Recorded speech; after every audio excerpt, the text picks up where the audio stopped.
আল্লাহ বলেন যেই বান্দা বলবে আস্তাগফিরুল্লাহ, আল্লাহ তাআলা বলেন বান্দা শুনে রাখো, সেই বান্দার জন্য সুসংবাদ, আমি গফফারের পক্ষ থেকে বান্দার জিন্দেগীর গুনাহগুলি মাফ করে দিলাম। আল্লাহ রাব্বুল আলামিন বলেন যখন কোন আল্লাহর বান্দা আল্লাহর কাছে ডেকে ডেকে বলে আস্তাগফিরুল্লাহ, আল্লাহ রাব্বুল আলামিন বলেন বান্দা শোনো, এই কথা বলার সঙ্গে সঙ্গে আমি 3টা পুরস্কার দেই। সুবহানাল্লাহ কোন? আস্তাগফিরুল্লাহ বলার পরে কয়টা পুরস্কার দেন? কয়টা পুরস্কার? 3টা পুরস্কার দান করেন। 1 নাম্বার পুরস্কার হলো আল্লাহ বলে বান্দা তোর জিন্দেগীর গুনাহগুলি মাফ করে দিলাম।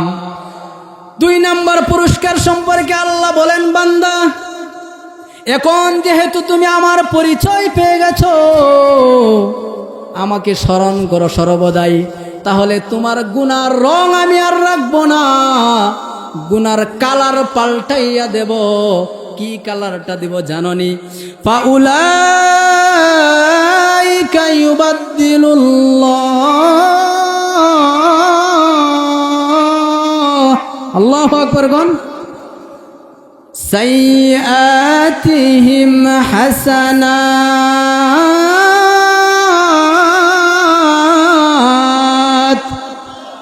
আল্লাহ বলে বান্দা গুনার কালার পাল্টাইয়া দিব। কের কালার লাগাইমো জানো? সবের কালার দিয়া দিব, অর্থাৎ তোমার প্রত্যেকটা গুনাহকে নেকি দ্বারা পরিবর্তন করে দিব।